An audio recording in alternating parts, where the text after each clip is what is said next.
नमस्कार दोस्तों, आज हम क्वेड के जो चैलेंजेस हैं ये बहुत न्यूज़ में हैं। आपने समाचार पत्रों में, टीवी चैनल्स में देखा होगा। चीन चौंक गया है और चीन जिस तरह कहते हैं चिढ़ गया है। चीन को ये हो गया है, चीन को वो हो गया है क्वाड को। लेकिन अगर आप क्वाड को सही मायने में अगर आप एग्जाम पर्सपेक्टिव से, खास करके यूपीएससी एग्जाम के तहत इसमें अगर आंसर्स लिखने हैं, फॉरेन पॉलिसी के तहत आपको आंसर्स लिखने हैं, और अगर आपको इंटरनेशनल रिलेशंस के हवाले से समझना है, तो आप उन न्यूज़ को, मीडिया कवर्स को थोड़ा साइड पे रख दीजिए। इसके बाद इसका जो आधार है, ये जो चैलेंज है, ये किस किस्म का चैलेंज है, इसका इम्पैक्ट क्या होगा, इसका बैकड्रॉप बहुत इंपॉर्टेंट है कि वो किस सिलसिले में बना है चीन के लिए। इसमें जो चार महत्वपूर्ण जो कंट्रीज हैं वो बहुत बड़ी कंट्रीज हैं, एक तरीके से इकोनॉमिक जायंट्स हैं। अमेरिका को उसमें ले लीजिए। जो बाइडेन एडमिनिस्ट्रेशन के अंदर हमने कल ही उसमें वीडियोस बनाए थे, जो उनके स्टिमुलस पैकेजेस के जो चैलेंजेस थे। हमने इन्फ्लेशन पे बात की थी, हमने अनएम्प्लॉयमेंट पे बात की थी, हमने फेड के जो ऑप्शंस जो थे, जैनेट येलन की जो चुनौतियां थी। तो आर्थिक मौकों पर और जो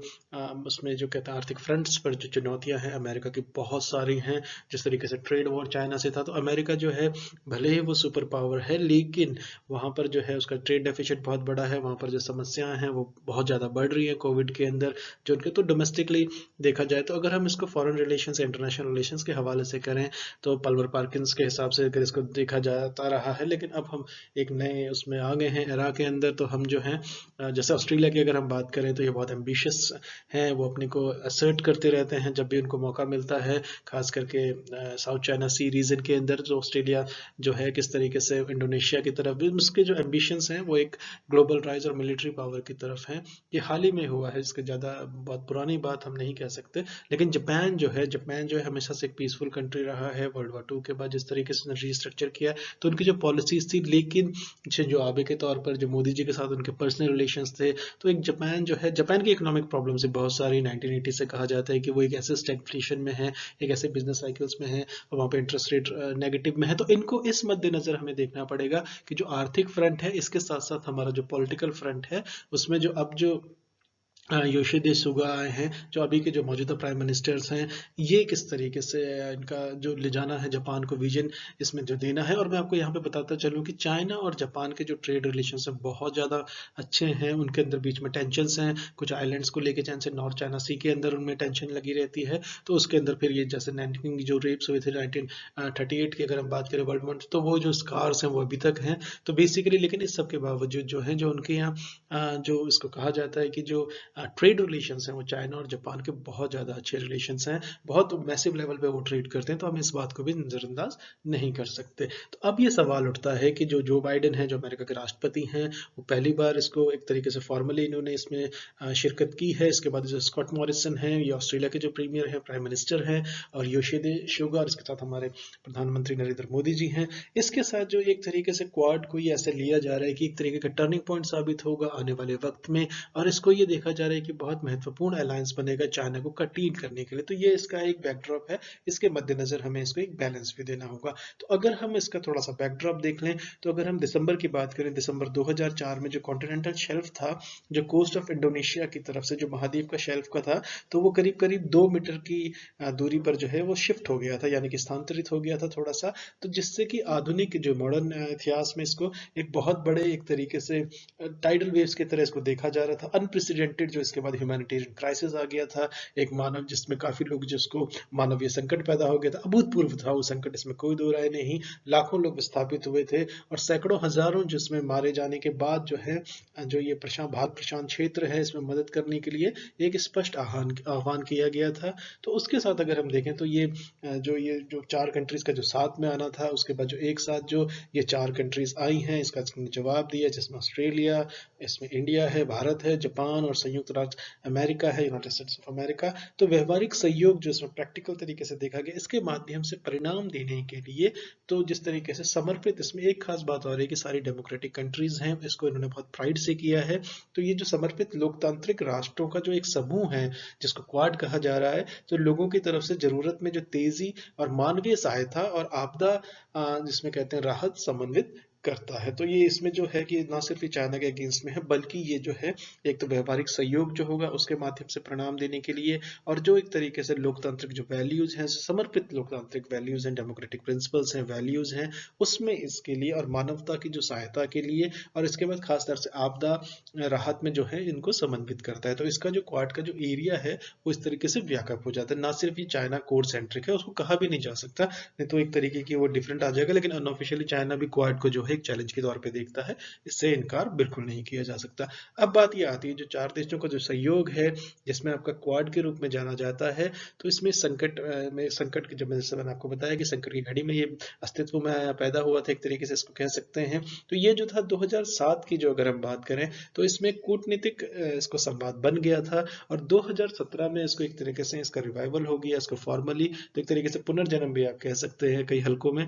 तो अभी इससे जो है कि इसे पूरे भारत जो प्रशांत जो है इंडिया पैसिफिक का जो रीजन है, इसमें परस्पर जो संबंध है और उसको अवसर के तौर पर इसको देखा जा रहा है। जो ये नया एरा है, जो नया युग में हम जा रहे हैं, तो इसमें हम जो है इसमें फिर से जो है इस जरूरत में जो क्षेत्र के अंदर इसके साथ काम करने के लिए जो बुलाए गए हैं। अगर आपको साउथ चाइना सी का अगर स्ट्रेटेजिक देखना है, चाइना वहां पे जिस तरीके से आर्टिफिशियल आइलैंड्स बना रहा है, हवाई पट्टियां बना रहा है, वियतनाम से उसका झगड़ा चल रहा है इस मुद्दे पर, फिलीपीन से, और वो जो अगर उसका जो इंडियन ओशन के नीचे से अगर आप उस एरिया को देखेंगे, तो वहां से जो है, अगर मैं 2016 की फिगर्स बताऊं, तो 5 ट्रिलियन जो है उसका जो ट्रेड जो है वो एनुअली इसमें होता था। तो वो बहुत क्रिटिकल रूट है। तो अगर चाइना की उसमें मोनोपोली हो जाती है उस रूट में, तो पूरी जो ग्लोबल ट्रेड है उस पर इसका फर्क पड़ेगा, और अमेरिका जो है अपनी जो लेवरेज है उसको थोड़ा सा लूज करने की स्थिति में आ सकता है। तो वो वाला जो एरिया है वो अमेरिका के लिए मिलिट्री स्ट्रेटेजिकली के लिए और उसके साथ इकोनॉमिकली वो बहुत इंपॉर्टेंट हो जाता है। इसलिए उसे ऐसी कंट्रीज का सहयोग चाहिए। और जापान के साथ जो है जो जापान और चाइना का जो टसल है वो नॉर्थ चाइना सी के अंदर भी है। उनको भी आइलैंड्स का कुछ विवादित आइलैंड्स हैं, उसमें भी काफी वर्षों से चल रही है ये बात। और जिस तरीके से नेबरिंग कंट्रीज में, और जिस तरीके से अगर आप देखें आसियान के अंदर, आप देखें कि किस तरीके से बायलैटरली जो है चाइना जो है उनका लार्जेस्ट ट्रेडिंग पार्टनर हो गया। तो एक वक्त जब 1967 में जब आसियान अस्तित्व में आया था, तो वो बहुत एक इकाई के रूप में उन्होंने हमेशा अपना एक दूसरी कंट्री का साथ दिया, एक ब्लॉक के तौर पे रहे। लेकिन चाइना ने वहां पे पेनिट्रेशन किया, आर्थिक तौर पे किया, और वो हर एक इंडिविजुअल कंट्री के साथ बायलैटरल बन गया। तो वहां पर उसकी जो आसियान ने एक तरीके से उसको डेंट करने का काम किया, आसियान की जो सॉलिडारिटी थी एक तरीके से एक ब्लॉक के रूप में। तो इस सब के मद्देनजर जो है वहां पे जो यूएस के साथ जो है, तो अगर आप इनको सारी चीजों को अगर आप एक समूह के तौर पे देखते हैं, तो ये वाला जो पर्टिकुलरली जो पैसिफिक का जो ये क्षेत्र है, ये बहुत ज्यादा स्ट्रेटेजिकली वाइटल है, मिलिट्रिकली वाइटल है। तो इस सब के मद्देनजर में एक ऐसा अलायंस की जरूरत अमेरिका को महसूस हुई, और खास करके इंडिया को भी। जिस तरीके से चाइना ने श्रीलंका के अंदर बंदरगाह पूरा बना डाला है, उसने 99 साल के लिए मिलिट्री लीज पे ले दिया है। जिस तरीके से चाहे जो ईरान के साथ चाइना का जो ट्रेड रिलेशन है, फिर ईरान रशिया चाइना का जो ट्रायंगुलर है, उसमें पाकिस्तान की एंट्री हो जाती है। तो इंडिया को जिस तरीके से अरेबियन सी के थ्रू घेरना, इंडियन ओशन के थ्रू घेरना, और खास तौर से बे ऑफ बंगाल की तरफ से भी नीचे की तरफ से आना, तो एक तरीके से सर्किल में तो इंडिया के लिए भी यूएस जो है वो नेचुरल चॉइस बना इसके लिए। और ऑस्ट्रेलिया जो है उसके अपने एम्बिशन है वहां पर। तो और उसके बाद जापान का जो झगड़ा चलता आ रहा है। तो इन सब के एक तरीके से जो कह सकते हैं कि इन सबकी अपने अपने रिक्वायरमेंट्स हैं, इन सबकी अपने अपने कंस्ट्रेंट्स हैं, और इसमें एक दूसरे का साथ इनको यहाँ पर लाना इसमें जरूरी हो जाता है। तो इसको जैसे मैंने कहा 2017 में एक तरीके से इसका रिवाइवल हो गया, फॉर्मली हो गया, पुनर्जन्म के तौर पर आप इसे कह सकते हैं। तो इंडिया पैसिफिक एशियन में हम ये नए युग में चलेंगे। तो इन सारी बातों के मद्देनजर हम ये देखते हैं कि किस तरीके से इसमें चाइना जो है, जिसमें देखिए चारों इसमें जो सारा प्रशांत महासागर की जो ये रूट है, इंडियन ओशन के नीचे का जो है, तो इसमें चाइना जो है इसको कंटेन करने की जो स्ट्रेटेजी है यहाँ पे ताइवान के साथ चाइना का जिस तरह से, और ये 2027 में चाइना को एक तरफ से उनकी मिलिट्री जनरल की तरफ से एक हवाला दिया गया है कि चाइना जो है ताइवान में इन्वेड कर सकता है। और जिस तरीके से पिछले हमने ग्लोबल अफेयर्स में जो आपके डोनाल्ड ट्रंप थे, उन्होंने ताइवान को लेकर के काफी एक अच्छी नीति बनाई हुई थी, लेकिन मिलिट्रिकली। तो अब हम इन सब बातों के बैकड्रॉप में हम ये समझ सकते हैं कि ये क्वाड का जो सिग्निफिकेंस है वो कितना महत्वपूर्ण सिग्निफिकेंस है, ना सिर्फ ट्रेड में, लेकिन इन्होंने ह्यूमैनिटेरियन का भी इशू ले लिया, इसमें क्लाइमेट चेंज का भी हम उसको भी देखेंगे। तो अगर हम सुनामी की ही बात कर लें, तो जिस तरीके से सुनामी के बाद जो जलवायु परिवर्तन था, क्लाइमेट चेंज था, इसमें जो अधिक खतरनाक हो गया था, उसमें जो नई तकनीक थी, जिससे जो है हमारे जो एक तरीके से हमारे जो डेली जीवन के अंदर एक क्रांति ला दी गई थी, जिस तरीके से जो टेक्नोलॉजी ने, उसके बाद जो है कि अगर इसको जियो अगर आप देखें, तो इसमें जो है और ज़्यादा जटिल हो जाती हैं चीज़ें। और जिस तरीके से एक और महामारी जैसे कोविड आ गया है, इसने एक तरीके से इकोनॉमीज़ को तबाह कर दिया है, तो इन सारी कंट्रीज़ का साथ आना एक तरीके से इसको आना ही था, एक तरीके से इसको हम कह सकते हैं। तो एक तरीके से हर किसी का अपना-अपना इसमें रीज़न है, तो उसको रीज़न को समझना अभी बहुत ज़रूरी है। अब हम इस पृष्ठभूमि के खिलाफ अगर हम इसको थोड़ा-सा और देखें कि जो इंडो पैसिफिक का जो क्षेत्र है, इसके लिए एक साझा विज़न की ज़रूरत है, जिसको विज़न के लिए इनकी जो एक तरीके से जिसमें जो बाइडेन आए, स्कॉट मॉरिसन आए, योशिदा सुगा आए, और इसके बाद हमारे मोदी जी आए, प्रधानमंत्री मोदी। और इसके बाद जो था इसमें जो एक साझा विजन पर इन्होंने विचार कर रहे हैं, जो कि अब इसमें जो मैं आपको बता रहा हूँ ये बहुत इंपॉर्टेंट है। इसमें जो कि एक तरीके से खुला व्यापार हो, मुक्त व्यापार हो, लचीला हो और इंक्लूसिव हो, यानी कि समावेशी हो। तो इन चारों का इन्होंने आधार बनाया है इसकी महत्वपूर्ण। और क्वाड की जो कंट्री हैं ये सुनिश्चित करने के लिए प्रयासरत हैं कि जो इंडो पैसिफिक के अंदर एक तरीके से इस रीजन के अंदर एक तरीके से सुलभ तरीके से इसमें जाया जा सके, गतिशील हो जाए, ट्रेड रिलेशंस और ज़्यादा गहरा जाएं। और इससे एक जो इंपॉर्टेंट चीज़ निकल करके आती है वो ये आती है कि जो अंतर्राष्ट्रीय इंटरनेशनल लॉ है, जो जिसको चाइना का रिकॉर्ड है कि इतनी ज़्यादा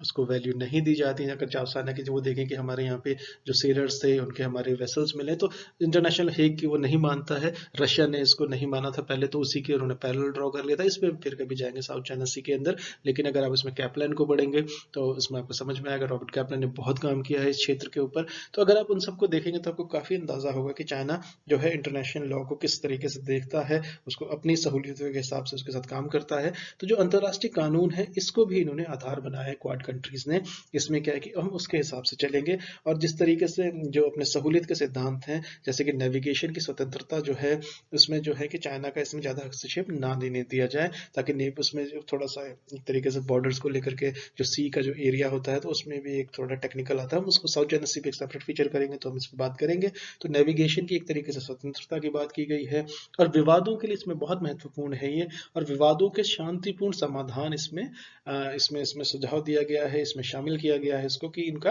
पीसफुल रिजोल्यूशन होगा, जो भी डिस्प्यूटेड मैटर हो इसमें, चाहे बाउंड्री का मैटर हो, चाहे स्पेस का मैटर हो, चाहे सी का मैटर हो, चाहे ट्रेड का मैटर हो, इन सभी देशों ने एक तरीके से अपने इनको राजनीतिक विकल्प बना सकते हैं। जो कि इसमें जो आधार है वो ये होगा कि एक दूसरे के रिस्पेक्ट के साथ, यानी कि जबरदस्ती से नहीं मुक्ति चाहते हैं ये, तो यानी कोई एक तरीके से इंपीरियल तरीके से या अपना ही लॉ करने के लिए माय वे और द हाईवे की पॉलिसी पे ना चला जाए, तो उसको एक तरीके से रोकने के लिए ये है। और ये कोई छोटा मोटा फोरम नहीं होगा, ये बहुत सब्सटेंशियल होगा। इसमें अमेरिका जो है वो मिलिट्री पावर तो है ही, साथ में नेवी पावर बहुत बड़ी है। इंडिया जो है ये इमर्जिंग पावर है, एशिया की जो है सबसे दूसरी बड़ी, जिसको कहते हैं कि जापान और चाइना के बाद हमारी जो इकोनॉमी है उससे बड़ी सबसे तीसरे नंबर की है। तो इंडिया जो है,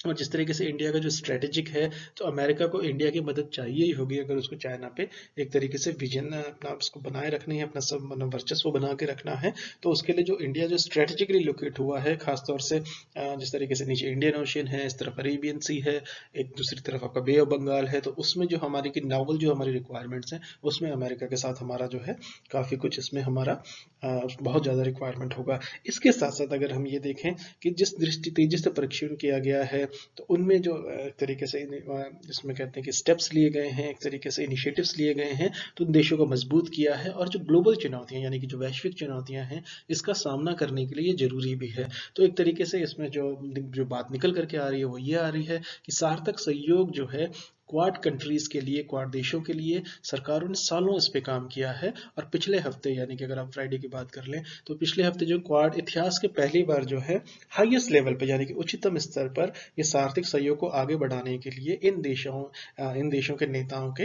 रूप में बुलाई गई, जिसमें इनकी वीडियो कॉन्फ्रेंसिंग के जरिए जो बाइडेन थे एक तरफ, एक स्कॉट मॉरिसन थे एक तरफ, योशिदा सुगे थे और प्रधानमंत्री मोदी थे। तो इन सब ने एक तरीके से फॉर्मली बहुत इसका जैसे कहते हैं ना बैक चैनल डिप्लोमेसी काफी वर्षों से चल रही थी, तो इनको एक फोरम पे लाना ये बहुत बड़ी घटना है, ये ग्लोबली बहुत बड़ी घटना है एक तरीके से। और इसमें ये चीज और इसमें देखा जाए कि जो खुले और जो मुक्त, जो हम बात कर रहे थे अभी, मुक्त क्षेत्र की खोज को और मजबूत करने के लिए क्वाड जो कंट्रीज हैं, ये जो 4 कंट्रीज हैं, इन देशों के अंदर जो नई प्रौद्योगिक हैं, जो उसके जो प्रस्तुत चुनौतियों का समाधान करने के लिए, और इनके जो एक तरीके से पार्टनर्स हैं, स्ट्रेटेजिक पार्टनर्स हैं, उनको सहमत किया गया है। और फ्यूचर के लिए जो है नए विचार, नए विचारों को नियंत्रित करने और मानदंडों और इनके जो मानक है उनको निर्धारित करने में सहयोग पर एक सहमति बनी है। तो अब इससे स्पष्ट क्या होता है, हमें जो मोटी मोटी बात निकल करके आती है वो ये इसमें वो निकल कर के आएगा कि जिससे स्पष्ट है कि एक तो एक तरफ क्लाइमेट चेंज है, जलवायु परिवर्तन एक रणनीतिक प्राथमिकता है, बहुत एसेंशियल है, लेकिन ये रणनीतिक प्राथमिकता है और एक आवश्यक वैश्विक चुनौती है। तो ये पहली बात होगी। कोविड का चैलेंज हम सभी जानते हैं, जिसमें भारत का जो प्रशांत क्षेत्र में भी शामिल है। इसलिए हम इसे पेरिस समझौते को मजबूत करने के लिए सभी देशों को जो है जलवायु क्रियाओं को बढ़ाने के एक साथ और दूसरों के साथ काम करेगा। तो यानी कि जो पेरिस कन्वेंशन था, जिसको डोनाल्ड ट्रंप एक तरीके से काफी ज्यादा हॉस्टाइल हो गए थे उसको लेकर के, लेकिन यहाँ पर जो बाइडेन ने उसके लिए पहले ही कहा था, प्रेसिडेंट बनने से पहले भी कहा था। तो उसके मद्देनजर यानी कि इनका जो फोरम होगा, एक तो ये इसको थोड़ा उन्होंने आकार दे दिया है कि जलवायु परिवर्तन होगा, ह्यूमैनिटेरियन होगा, इसके साथ साथ स्ट्रेटेजिकली और इकोनॉमिकली भी होगा। तो अगर हम ये देखते हैं इसमें, तो जो अपने लोगों के जैसे कोविड ने जो चैलेंज प्रस्तुत किया है उसमें लोगों का स्वास्थ्य और इंडिया की जो कोविड जो वैक्सीन डिप्लोमेसी है, इसको बहुत सराहना हो रही है। इसकी पूरे वर्ल्ड में इसकी सराहना की जा रही है और जिस तरीके से हिंदुस्तान ने पूरे देश में जिस तरीके से मेडिसिन को मुहैया कराया, फ्रेंडली कंट्रीज को दिया, सभी कंट्रीज को दिया, तो उसकी बहुत एक तरीके से पूरे विश्व में उसकी प्रशंसा हो रही है। और इसका केंद्र सरकार को इसका बिल्कुल क्रेडिट देना चाहिए, खासतौर से नेतृत्व प्रधानमंत्री मोदी को। तो इसमें जो अब बात निकल करके आती है वो ये आती है कि एक तरीके से सुरक्षा के प्रति जो अटूट प्रतिबद्धता है इन्होंने जताई है। तो कोविड-19 महामारी को एक तरीके से समाप्त करने के लिए इन्होंने अपना जो संकल्प है उसको दोहराया है, उससे निश्चय किया है। और कोई भी देश जो है सुरक्षित तब तक नहीं होगा जब तक ये महामारी नहीं होगी, चाहे वो आपका इकोनॉमिकली हो या ह्यूमैनिटेरियन ग्राउंड्स पे हो। इसलिए ये बहुत एसेंशियल हो जाता है। इसके साथ अब बात जो निकल करके आई है वो ये आती है कि जो महामारी जिस तरीके से कोविड पे काफी बातें हुई थी उसमें दौरान, तो इसमें जो महामारी के हाल में जो इतिहास में अगर आप स्वास्थ्य और आर्थिक इकोनॉमिक स्टेबिलिटी की अगर इसमें बात करें, आर्थिक स्थिरता की बात करें, तो जो सबसे बड़े जोखिमों में से एक इसको माना गया था। और इसे एक तरीके से ट्रैक को रोकने के लिए इसमें साझेदारी से काम करना चाहिए। ये उस डिस्कशन का जो एक तरीके से कोर निकल के आया था। और जो कोविड-19 को समाप्त करने में मदद करने के लिए एक महत्वाकांक्षी प्रयास शुरू कर रहे हैं। साथ में जैसे कि अगर हम सुरक्षित रहेंगे, चारों कंट्रीज के जो नागरिक है वो सुरक्षित रहे, उनको इजीली एक्सेसिबल उनको प्रभावी टीके मिलें और भारत में उत्पादन के विस्तार को, ये इंपॉर्टेंट है, एग्जाम पर्सपेक्टिव इसको हाईलाइट करना चाहिए कि भारत में उत्पादन का विस्तार करने और उसमें तेजी लाने के लिए संकल्प को दोहराया गया इंडिया की तरफ से भी और बाकी कंट्रीज ने असिस्ट करने की इसमें बात की गई है। तो इसमें जो होगा, तो प्रत्येक चरण में ये सुनिश्चित करने के लिए कि भागीदारी होगी कि टीके जो हैं, जो ये कोविड जो वैक्सीन है, जो एक तरीके से उसमें 2022 तक पूरे भारत प्रशांत क्षेत्र में इसको प्रसारित किया जाए। तो ये उस मीट से निकल करके आया, मीटिंग से। इसके बाद हम देखते हैं कि अगर हम WHO की बात करें, विश्व स्वास्थ्य संगठन की बात करें, तो इसमें कोवैक्सीन फैसिलिटी सहित जो बहुपक्षीय जो इसमें संगठन है, इनके साथ मिलकर जो एक तरीके से लाइफ सेविंग जो ये टीका हो गया है, जीवन रक्षक टीकों की, इसकी जो है आपूर्ति को बढ़ाने के लिए और हमारी जो वैज्ञानिकों का जो उसमें पूरा श्रेय दिया जाना चाहिए, बहुत सराहनीय है। तो इसमें जो सरलता है, एक तरीके से उसमें दुर्जय उत्पादक क्षमता और वैश्विक साझेदारी स्वास्थ्य, इसको लंबे इतिहास से जोड़ के देखा जाना चाहिए। तो इससे क्या होगा कि कंट्रीज और ज्यादा करीब आएंगी एक और दूसरे को, एक तरीके से ह्यूमैनिटेरियन को बिल्कुल फ्रंट, इसको कहते हैं ना कि बिल्कुल फ्रंट सीट पे ही आ जाएगा, फ्रंट बर्नर पे आ जाएगा। तो इसको लेकर के और ज्यादा इसमें और ज्यादा जिसको कहते हैं कि सहयोग की उम्मीद करनी चाहिए और ये बढ़ेगा ही बढ़ेगा। इसके साथ जो है, जो इन कंट्रीज के अंदर जो वैक्सीन को लेकर के बात हुई है, इससे पहले जो है कि Covid vaccine experts working group द्वारा जो निर्देशित किया जाएगा, जो कि आपका ऑस्ट्रेलिया, इसमें जापान, इंडिया और अमेरिका के अंदर सबसे तेज वैश्विक नेताओं का जो इसमें क्षेत्र है, इसमें जो दवाई संबंधित एक तरीके की जरूरतों को पूरा करने के लिए एक तरह से साथ लेके आता है, जैसे कि हम इसको बार बार कह रहे हैं। इसमें एक जो निकल करके आती है, तो इससे भी जो है कि इसमें एक चीज और इसमें कही गई थी, मुझे याद आ गई है कि यद्यपि जो महामारी जो है इन्हें व्यक्तिगत रूप से मिलने से रोकती है, लेकिन 2021 के अंत तक ये ऐसा करने का प्रयास जरूर करेंगे कि एटलीस्ट ये जो चारों बड़े नेता हैं, जिसमें जो बाइडेन है, स्कॉट मॉरिसन है, योशिदा सुगे हैं और प्रधानमंत्री मोदी, ये चार जो बड़े शीर्ष नेता हैं विश्व के, इनको एक फोरम पे 2020 का प्रयास जरूर होगा, इसकी भी इन्होंने उसमें बात की थी। तो इसमें जो इन्होंने एक तरीके से जो प्रोमिसेस हैं बहुत सारे हैं, इन्होंने एक तरीके से दोहराया है, सॉलिडारिटी इसमें दिखाई है। तो इसमें एक स्वस्थ और समृद्ध जो है इंडो पैसिफिक में तब्दील करना होगा, ये इनकी प्रायोरिटी है। अमेरिका में इसमें पूरी तरीके से अपने जो कंट्रीब्यूशन की इसमें बात जो बाइडेन की तरफ से इसको प्लेज किया गया था। तो एक तरीके से ये साहसी कदम के तौर पे देखा जाना चाहिए और इसमें एक तरीके से प्राइड फील होना चाहिए। जो ये देश जो है हासिल करने के लिए जो कार्य करना चाहता है, उसको शुरू करने के लिए भी एक उत्सुकता सभी कंट्रीज़ के अंदर देखी गई थी। तो महामारी का खत्म होना और ठीक होना, जलवायु परिवर्तन तक खड़े रहना, तो ये एक तरीके की और इस तरह के साझा जो क्षेत्रीय दृष्टि से आगे बढ़ना, हालाँकि आसान नहीं होने वाला है, इसमें चुनौतियाँ बहुत सारी हैं, चीन की तरफ से बहुत ज़्यादा इसमें रेजिस्टेंस आएगा, चीन का एक अपना सर्किल तैयार हो रहा है, तो उस सब के बावजूद जो है इन क्वाड जो है ये जो हिस्टोरिकल घटना है, इसको उसी संदर्भ में जाना जाना चाहिए, देखा जाना चाहिए। तो इसको हम ये इस तरीके से जानते हैं कि इसमें समन्वय जो होगा और जो सहयोग होगा उसके बिना ये सफल नहीं होने वाला। तो कंट्रीज़ को इसमें जो है अपने डिफरेंसेस को सिंक करना होगा, ट्रेड में जिसमें जिस तरीके से वीज़ाज़ को लेके एक तरीके से वो एक पूरा पैराडाइम है, तो उसके मद्देनज़र जो है और इसके बाद दक्षिण पूर्व एशिया में जो है साझेदारियों का एक तरीके से नवीनीकरण होगा और उसको मजबूत किया जाएगा। तो इसमें अगर आप ये देखें association for south east Asian nation के साथ मिलकर जिस तरीके से प्रशांत द्वीप समूह के साथ काम करेंगे और इस क्षण को पूरा करने के लिए जो है वो हिंद महासागर क्षेत्र में एक तरीके से संलग्न रहेंगे। जैसे इसमें बिल्कुल जिसको कहते हैं कि इसमें आप बिल्कुल देखें तो मजबूती के साथ होगा। तो एक तरीके से क्वाड जो है एक तरीके की एक समान विचारधारा है, जिस लचीला समूह भी है, इसके साथ साथ हमें ये दोहराना चाहिए और सामान्य दृष्टि से जो ये है कि ये शांति के प्रयासों को बढ़ाने वाला समूह है और समृद्धता को सुनिश्चित करने के लिए समर्पित है और इस दौरान जो है सभी लक्ष्यों के लिए काम करना, उसके चैलेंजेसों को भली-भांति एक तरीके से जानते हुए उसको हल करने की इसको प्रयास करना, इंक्लूसिव ग्रोथ की तरफ जाना। और पिछले महीनों के दौरान हमने देखा भी है कि किस तरीके से हजारों लोग जब पीड़ित थे, उसमें जो इंडिया की जो वैकेंट डिप्लोमेसी है, इसको बहुत सराहा गया है। तो इसमें हम देखें जो इन चीज़ों को जोड़ती हैं इन चारों कंट्रीज़ को, उसमें जो एक बहुत महत्वपूर्ण बात निकल कर के आती है, वो आपकी ये आती है कि इन चारों कंट्रीज़ के अंदर जो है ये चारों डेमोक्रेटिक कंट्रीज़ हैं, बहुत बड़े स्तर पर और ये